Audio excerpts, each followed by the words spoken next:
Building generative AI applications isn't about getting everything right the first time. It's about continuously improving through real user feedback. Recently, one of our users challenged one of our AI responses to our AI application, SpoolinOps. The model wasn't wrong in the response, but it was more confident than the evidence justified. Let's look at what happened, why it happened, and how we improved the reasoning behind the response. If you're interested in learning more about SpoolinOps, check the link in the description below. Let's take a look at the problematic response. So the case here was the user had a B58 BMW tuned on the MHD platform. They wanted to investigate why, in their log, the actual boost remained several psi below the logged boost target during their sustained wide open throttle windows. This was in both third and fourth gear. This analysis was done using the deep analysis mode, but leveraging our standard feature for a more balanced, speed-oriented response. At first glance, it actually looks pretty good. The AI correctly identified the actual boost was below the requested target. There was no throttle closure, no active torque limiting, and wastegate duty cycle is relatively high but stable. Those observations were all accurate across both third and fourth gear. The issue was this conclusion right here. The AI model wasn't wrong, but it immediately assumed the boost shortfall needed to be explained as a problem.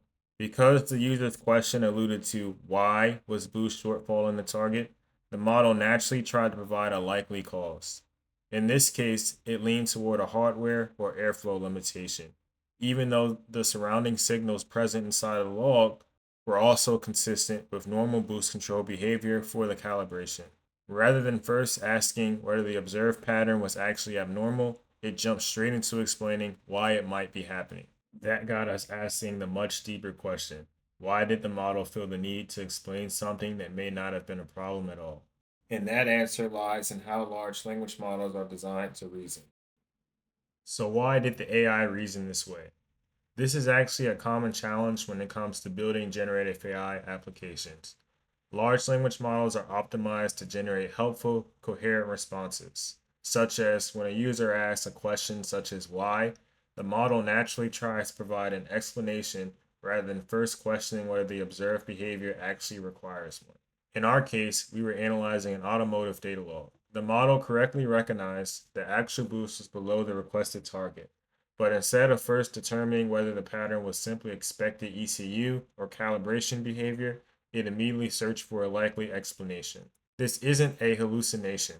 It isn't the model making data up. The supporting observations were correct. The challenge is that the model is trying to satisfy the user's why question by providing a plausible cause, even though the logged evidence also supported the possibility that the behavior was expected under decalibration.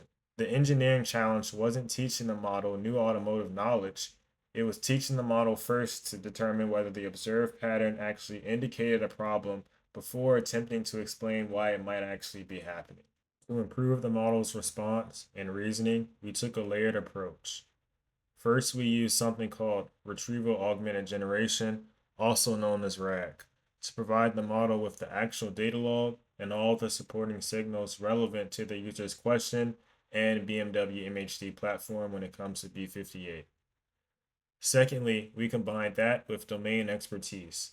Behind the scenes, we normalized the data, identified key operating regions like wide open throttle, and apply rule-based analysis and thresholds to help focus the model on the signals that matter most for such scenarios.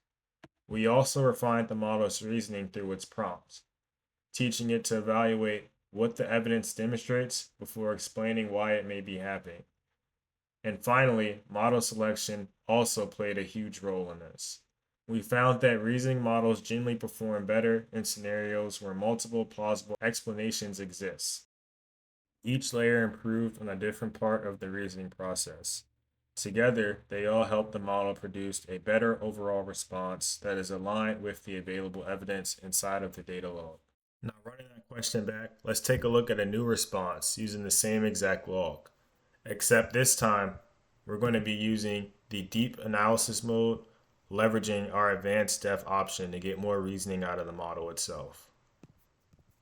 The first thing you'll notice is that the AI still identifies the same observations from the log.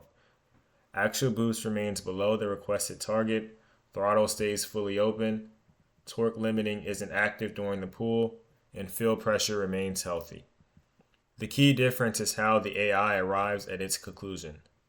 Instead of quickly attributing a boost shortfall to a likely hardware issue, it spends more time reasoning over the supporting signals. It evaluates throttle position, torque limiting, field pressure, wastegate duty cycle, and the relationships between those signals to eliminate explanations that aren't supported by the data. Only after working through that evidence does it discuss explanations that remain plausible. Rather than immediately diagnosing a hardware limitation, the response concludes that the observed pattern is more consistent with boost control behavior or calibration characteristics. This is a minimal but important improvement in the model's behavior. The AI isn't simply becoming more conservative, it's becoming more evidence driven.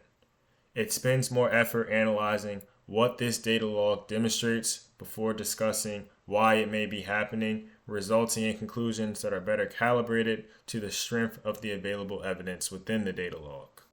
At the end of the day, building trustworthy AI isn't about always having an answer. It's about ensuring the model's conclusions are aligned with available evidence and data. That's the direction we're continuing to take with SpoolinOps, and it's a journey that we'll continue to improve on through our user feedback. Thanks for watching, and we'll see you all in the next video.